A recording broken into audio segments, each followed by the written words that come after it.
Salut et bienvenue sur ma chaîne. Aujourd'hui, on parle de la Balder Pro R, la petite nouvelle avec son laser. Mais ça, c'est après le générique.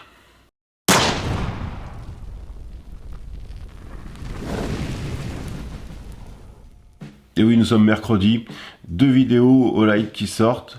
La vidéo sur les armes que je sors toutes les semaines va sortir vendredi. N'hésitez pas à revenir vendredi si les lampes ne vous intéressent pas. Et sinon, vous pouvez regarder les 2 vidéos supplémentaires que je vous offre gratuitement. En plus, vous n'avez même pas payé et vous avez 2 vidéos supplémentaires. C'est pas formidable ça? Je dis ça bien sûr pour les haters. Donc, nous allons parler de cette petite lampe, la Balder. On connaît déjà la Balder. On a la Balder Mini qui est ici. Vous savez, je l'avais mise sur mon blog, je vous ai déjà fait des vidéos. Elle a l'avantage de la compacité, elle avait l'avantage d'être rechargeable. Bien sûr, la puissance est moindre qu'une Balder Pro comme j'ai là. La Balder Pro, elle avait la puissance, mais elle a plus de gabarit. Et donc le laser doit être à l'extérieur, on sélectionnait ici. Elle avait, alors c'est un avantage ou un inconvénient en fonction, hein, parce que certains préfèrent que ce soit démontable, des piles à mettre à l'intérieur. C'était des piles et pas des batteries, tout simplement. Et là, on a marié les deux pour nous faire la Balder R. C'est la Pro, c'est la Balder Pro R. R pour rechargeable. On a donc le port de la Mini, mais avec la puissance de feu de la Balder Pro standard. On a 1350 lumens, hein, ça commence à faire sérieux, et on a aussi 2 puissances d'éclairage. On sélectionne le laser, vous voyez que c'est un laser vert, je ne sais pas si vous le voyez peut-être pas. On sélectionne en faisant tourner la bague qui est ici, pas de laser seul. Le laser vert, on connaît déjà, c'est quelque chose qui va se voir mieux parce que la fréquence du vert à l'œil humain, ça ressort mieux. Donc on a quelque chose qui va suivre. Là où c'est pas mal, c'est que 1300 lumens, ça nous amène à 200 mètres. Et 200 mètres, ça commence à être pas mal. Alors pour une arme de poing, vous voyez ici mon Glock. Je vais vous le présenter. Monter. On appuie toujours sur le verrouillage pour pouvoir la mettre. Alors bien sûr, ça dépasse. Ça dépasse un petit peu. C'est un 17, donc c'est un full size. Il y a des versions plus longues du Glock. En tirant, on va avoir un peu de saleté qui va venir dessus, et même là sur la lentille. C'est d'ailleurs pour ça que l'on voit que la lentille, elle est inclinée, comme ça, elle est coupée, parce que ça va nous protéger un petit peu le carreau. Si on veut pouvoir la nettoyer rapidement derrière, un chiffon avec du WD-40 avant une première utilisation, et après, le WD-40 va aider à ce que ça ne colle pas, et va aider à nettoyer par la suite. Moi, quelque chose que je préfère par rapport à la Mini. La Mini est très bien au niveau compact, mais quelque chose qui me gênait un petit peu à l'utilisation, c'était par exemple ici, on a juste à appuyer. Vous voyez, on a la finger discipline, donc on met notre main toujours comme ça, jusqu'à ce qu'on doit s'en servir. Et en fait, ça tombe au bout du doigt direct. Hein. Donc ça, c'était pas mal. Là où avec la Mini, on devait appuyer sur le dessus, comme ça. Alors c'est bien sûr les 2 boutons, hein. Là il y a 2 boutons. Ici c'est pareil, on a un bouton de chaque côté. Donc on peut appuyer avec ce doigt-là, quand on est droitier, ou avec l'autre. Quand on appuie sur les 2 en même temps, je vais me remettre en lampe. On appuie sur un côté. On double-clique, on change la puissance, là on est quand même à forte puissance, ça éclaire vraiment sérieusement. On fera des essais en extérieur après, vous allez voir. Et quand on appuie sur les 2 côtés en même temps, on a le strobe qui peut être intéressant aussi dans certains cas.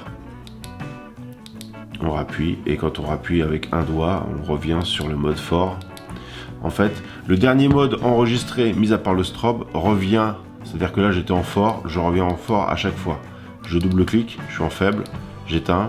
Et le coup d'après, ça se rallume. Le faible, c'est bien pour à l'intérieur d'une maison. C'est-à-dire que pour de la défense ou de l'intervention en milieu clos ou de l'airsoft, on va utiliser plutôt le faible. Et quand on va arriver dans un souterrain, un sous-sol, une grotte, on va pouvoir passer en mode fort directement. Mais là, l'avantage que l'on va avoir, c'est d'avoir le choix entre les 2. Autre chose, cette lampe-là, comme la Valkyrie, en fait, c'est une Valkyrie laser, si on préfère. Ils l'ont appelée Balder parce qu'elle a un laser, mais ici, on a une Valkyrie, c'est exactement la même en termes de gabarit. Si vous regardez le gabarit, la largeur, la hauteur, c'est la même chose. Le système de fixation, c'est le même. Comme toujours, on a une fixation d'origine pour rail Glock, mais on a aussi pour Picatinny qui est fourni à l'intérieur. La seule différence que vous allez voir, c'est la hauteur, parce qu'on va prendre la hauteur supplémentaire de la bague que l'on voit ici, là. On a la sélection, c'est cette bague que l'on fait pivoter, tout simplement. Et on vient choisir laser par laser, lampe et laser. Donc on va avoir l'avantage de cette petite PL Pro Valkyrie, mais avec le laser. Je pense que franchement c'est le meilleur des deux mondes. Et vous pouvez le voir ici sur le treuil de ma compagne, on a une télécommande qui va pouvoir se mettre aussi sur la balle d'air. Et on va donc avoir quelque chose qui va nous permettre d'avoir une télécommande déportée. Vous voyez ici j'ai mis que le laser. On va remettre quelque chose qui s'éclaire un petit peu pour pouvoir y voir clair. Voilà. Et là, je peux utiliser la télécommande. Donc arme longue ou arme de poing, c'est assez polyvalent. Donc je trouve ça assez intéressant d'avoir une lampe qui peut faire les deux. Même si bien sûr, ça sera jamais aussi bien qu'une très spécialisée. Si on veut une très spécialisée, ici on va prendre une balle d'air mini qui elle va avoir l'avantage de la compacité mais va pas éclairer très fort. Le fait que celle-ci éclaire assez fort, ça va nous permettre d'aller sur des armes longues qui vont avoir une portée de 200-300 mètres. De toute manière, quand on va avoir besoin d'éclairage, ça va être pour du CQB. Le CQB c'est du tir à 100 mètres généralement, et 100 mètres c'est déjà loin parce que dans une maison c'est pas 100 mètres. CQB ça va être en intérieur si on est en ville pour de l'airsoft bien sûr, ou les professionnels, ça va être plutôt à 50 ou 20 mètres que l'on va se tirer dessus. Dans la boîte, c'est une boîte un petit peu plus light, mais bon, de toute manière c'est pas, moi perso je garde les boîtes pour les séries limitées. Pour mes lampes utilitaires, je garde pas forcément. On va avoir le chargeur. C'est un chargeur 1 ampère. Mais c'est un chargeur standard. C'est-à-dire que c'est les mêmes que sur les lampes torches style Warrior ou autre. Ça nous permet d'avoir un seul chargeur pour toutes nos lampes. Ça peut se recharger aussi sur les L-Dock. Moi j'ai un L-Dock sur mon ordinateur et je l'ai essayé, ça se monte. On a une notice qui est aussi traduite en plusieurs langues, qui est aussi en français. Ça c'est quand même appréciable. Et on a le sachet avec des vis d'avance pour la possibilité de réglage et des vis et le petit loquet, la petite barre ici qui vient se mettre dans le rail Picatinny. Le laser est bien sûr réglable. On a une vis ici et une vis sur le côté là, ce qui nous permet de décaler de droite à de gauche et de haut en bas quand la lampe est montée sur notre arme pour pouvoir avoir un point visé, point touché avec le laser par exemple. On a aussi un témoin de charge de la lampe. Là elle est chargée donc ça s'allume pas, mais en bas c'est une LED qui va s'allumer orange et rouge en fonction de la charge. Je crois que ça arrive au niveau de 10%. Vous verrez tout ça dans la notice si jamais ça vous intéresse. Donc on va aller en extérieur. On va essayer ça sur le Glock en extérieur pour voir un petit peu ce que ça pourrait donner dans un jardin de 20 mètres de portée. Et on va aller à la rivière comme d'habitude pour voir après la pleine puissance ce que ça va donner. Et puis que vous puissiez essayer de vous mettre dans la position d'un possesseur de cette lampe, sachant qu'en vidéo ça rend toujours moins fort et moins puissant qu'en vrai quoi. Il faut toujours garder ça à la tête, c'est moins lumineux. Allez, on va la tester dans le noir. Donc bien sûr il est vide. Mode faible, on voit le laser.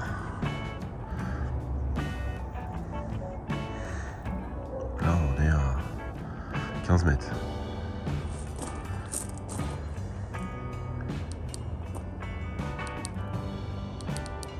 Mode fort. Autant dire que là, c'est super jour.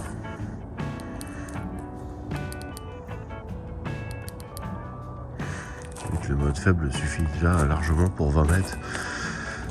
va dire même pour une arme de poing. On va aller voir le recul un peu de la lampe. Comme d'habitude, la rivière. Là, il y a un petit peu de fumée. On voit le laser. Va être faible.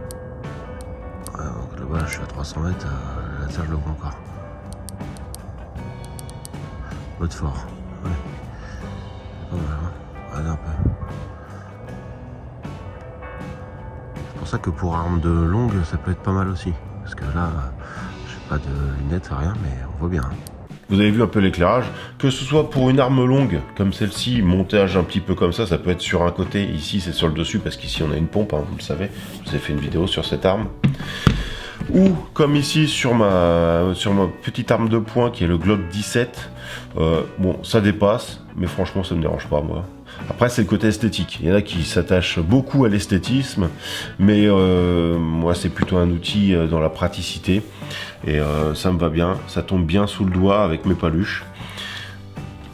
On a une bonne réserve de puissance, on a la facilité d'entretien aussi, parce que c'est arrivé très récemment qu'au moment où je veuille aller au stand ou que je vérifie la batterie de la lampe qui était sur mon arme, bah, je la trouve vide. Là l'avantage c'est qu'on peut recharger positionné sur l'arme, il n'y a pas de problème, on n'a pas besoin de changer les piles. Pour changer les piles hein, sur une Valkyrie par exemple, on est obligé de la démonter parce que le capot qui s'ouvre il est derrière. Donc elle est rechargeable, mais on ne peut pas changer la batterie à l'intérieur. Je sais que certains, ça c'est un point aussi qu'ils aimeraient bien améliorer. Je me suis dit tiens, peut-être ils nous auraient mis des batteries à l'intérieur type CR123 qui pourraient être remplacées. Ça serait le summum, c'est-à-dire d'avoir quelque chose qui se recharge et avec des batteries qu'on pourrait avoir d'avance par exemple. Pour les professionnels, je pense que c'est quelque chose qui pourrait être très intéressant.